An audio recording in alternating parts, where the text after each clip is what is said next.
कहीं दूर इंसानी बस्तियों से कोसों परे एक विशाल जंगल था। यह जंगल हरे भरे साल, सागौन और महुआ के पेड़ों से भरा हुआ था। सुबह होते ही पक्षियों की चहचहाहट गूंज उठती और नदी के किनारे हवा बहती तो पत्तियां सरसराहट की संगीत जैसी आवाज करतीं। यहाँ हर जीव जंतु अपनी अपनी दुनिया में खुशहाल था। मगर जंगल में चार ऐसे जानवर थे जो बाकी सबसे ज्यादा चर्चित थे। मोहन बंदर छोटा, चंचल और शरारती। उसकी आदत थी कि हर किसी से दोस्ती कर लेता। राणा शेर, जंगल का असली राजा, ताकतवर और गरिमामयी लेकिन न्यायप्रिय।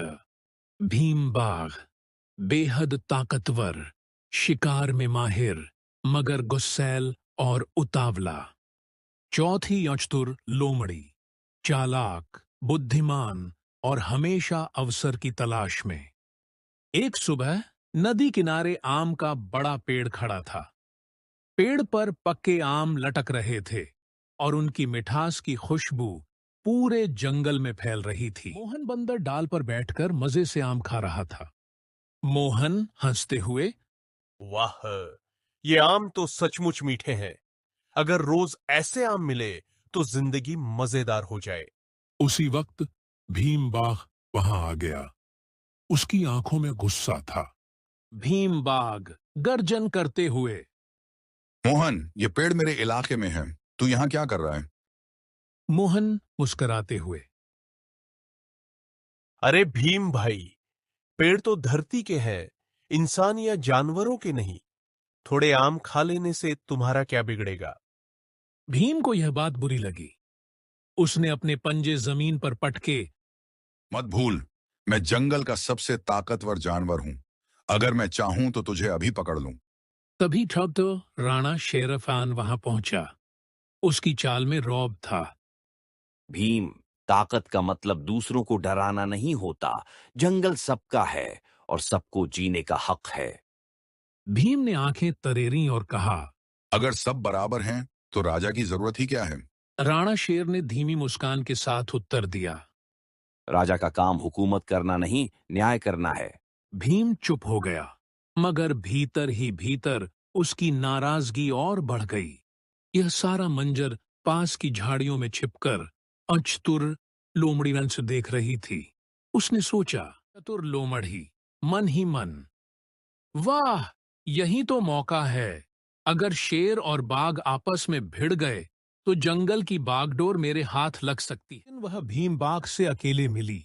लो मड़ी, भीम भाई, क्या आपको पता है, राणा शेर सबको कह रहा है कि तुम सिर्फ ताकतवर हो लेकिन दिमाग बिल्कुल नहीं है। क्या उसने सच में ऐसा कहा? हाँ, और उसने मोहन से भी कहा कि बाघ राजा बनने लायक नहीं, वो सिर्फ लड़ने के काम आते हैं। आंखों में आग जल उठी। मोहन बंदर ने यह सारा षड्यंत्र सुन लिया। वह दौड़कर राणा शेर के पास पहुंचा। लोमड़ी आप और भीम के बीच झगड़ा करवाना चाहती है। वह भीम को भड़का रही है। मैं जानता हूं मोहन, लोमड़ी की फितरत यही है, मगर हमें जंगल को बचाना है। राणा शेर ने जंगल के बीच बड़ी सभा बुलाई। पेड़ों की छांव में सभी जानवर इकट्ठा हुए। हाथी, हिरन, भालू, तेंदुआ, बंदर और चिड़िया। यह तय करेंगे कि जंगल में शांति कैसे बनी रहे। बाघ गुस्से से खड़ा हो गया। पहले ये बताओ राणा, क्या तुमने कहा कि मैं राजा बनने लायक नहीं हूं? छा गया। नहीं भीम, मैंने ऐसा कभी नहीं कहा। यह किसी की चाल है। मोहन ने तुरंत आगे बढ़कर कहा। लोमड़ी ने मुझे सब बताया।